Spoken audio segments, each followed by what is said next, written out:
The roar of engines filled the quiet country road that afternoon. A gang of bikers, rough, loud, and covered in tattoos, thundered through the small town that most people avoided after dark. They looked like trouble, the kind of men people crossed the street to avoid, but none of them were prepared for what was about to happen next. From the edge of the road, a little girl no older than 7 came running out of the trees barefoot, her face streaked with tears and dirt. She stumbled toward the roaring bikes, waving her tiny hands frantically. Her voice broke through the growl of engines, trembling with desperation. "Please help, they're beating my mama." If you believe that kindness can still exist in this world, even in the most unexpected hearts, please take a moment to like, comment, share, and subscribe to KindHeartsHub. Let's spread more hope, more compassion, and more stories that remind us that heroes come in all shapes, colors, and leather jackets. The bikers screeched to a halt, dust swirling around their boots. Their leader, a towering man named Mike "Bear" Lawson, removed his helmet slowly. Beneath the beard and scars was a man who had seen too much pain in life, but what he saw in that little girl's eyes struck him like lightning. Fear, helplessness. That look he knew too well, the same one his own daughter used to have before the system took her away. The child's chest heaved as she pointed down a narrow dirt path toward a cluster of run-down trailers. "They're hurting her," she sobbed, her small body shaking. Without a second thought, Bear barked to his crew, "Let's move!" The bikers didn't wait for explanations. They revved up again, following the girl's lead. The dirt road was bumpy, the air thick with dust and tension. As they neared the trailers, they could already hear the shouting, a man's slurred voice, the crash of something breaking, and the muffled cries of a woman. Bear's jaw clenched. Memories he had buried for years came flooding back. The nights he watched his own mother suffer, powerless to help. He wasn't going to let that happen again. Not today. They parked their bikes in a semicircle, engines rumbling like thunder. The noise alone made the abuser stumble out of the trailer, his face red, holding a half-empty bottle. He looked confused, then sneered when he saw them. "What's this, some kind of parade?" He laughed drunkenly, but before he could take another step, Bear was in front of him. The man barely had time to blink before the bottle was slapped out of his hand and shattered on the ground. The other bikers surrounded him silently, their presence a wall of steel and anger. The abuser tried to push past, but he didn't stand a chance. Inside the trailer, the woman lay on the floor, her arm bruised, her lip bleeding. The moment she saw her daughter, she reached out weakly, whispering her name. The little girl ran to her, sobbing into her mother's arms. One of the bikers, a woman named Rita, the only female in the group and as tough as any of them, knelt beside them, gently helping the mother to sit up. Rita's voice, though rough, carried a rare tenderness. "You're safe now, sweetheart. Nobody's gonna hurt you again." Bear stood in the doorway watching the scene, his heart pounding. The other bikers held the man outside, making sure he didn't move.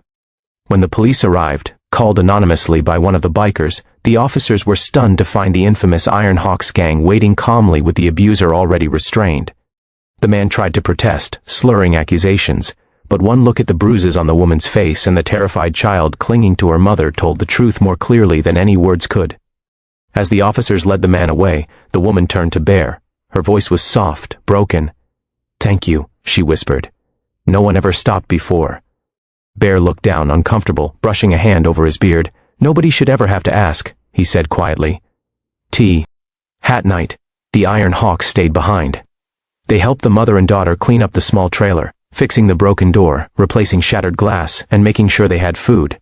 Rita cooked a meal using supplies from their travel bags, while one of the younger bikers found an old teddy bear in their truck, a leftover gift from a charity ride they had done last Christmas, and gave it to the little girl. The way she hugged it made the whole gang fall silent. The child, named Lily, couldn't stop thanking them. She followed Bear everywhere that evening, like a shadow, asking endless questions about the bikes.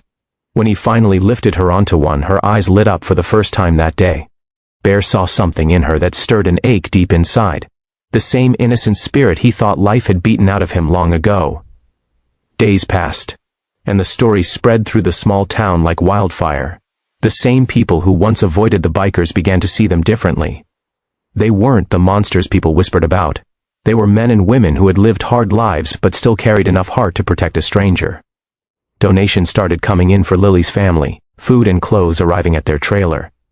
A local mechanic offered Bear's crew a place to work part-time, and before long, the Iron Hawks had become something new, protectors, not outlaws.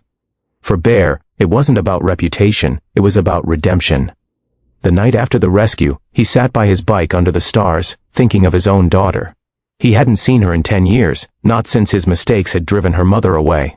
But that little girl, Lily, had reminded him of the father he still could be, even if not to his own child. When Rita came and sat beside him, she said softly, "You did good today, Bear. Maybe better than you think." He just nodded, his eyes glistening. "I didn't save just her, Rita," he murmured. "I think I saved a part of myself too." Months later, the Iron Hawks organized a charity ride for victims of domestic violence. Hundreds of bikers joined from across the state, raising funds and awareness. At the starting line, Bear stood with Lily on his shoulders, both of them smiling as the engines roared to life. The woman they had rescued, now working as a counselor for women's shelters, stood by with tears in her eyes. She had found the courage to rebuild her life, and she credited it all to the day a group of unlikely angels in leather jackets answered her daughter's desperate cry. That event changed more lives than anyone could count. The Iron Hawks were no longer feared. They were respected, even admired. They began volunteering at shelters, schools, and hospitals, bringing smiles to children and hope to the hopeless. Bear even reconnected with his estranged daughter through one of those charity events, and though it took time, forgiveness slowly found its way into both their hearts. Lily, too, grew stronger each day. She loved to visit the garage where the bikers worked, always greeted with hugs and laughter. Every time she saw Bear, she'd run up and call him Uncle Mike, and his tough expression would melt instantly. It was as if fate had brought them together to heal wounds that neither could have faced alone. Years later, people still tell the story of the day a little girl ran to a group of feared bikers crying for help, and how those so-called outlaws became heroes. It's a story that reminds us that compassion can hide behind the roughest faces, and that courage sometimes rides on two wheels wearing a leather jacket. If this story touched your heart, please take a moment to like, share, and subscribe to KindHeartsHub. Every story we tell is a reminder that kindness can come from anyone, anywhere, at any time. When we choose to care, even for a stranger, we change the world, one small act at a time.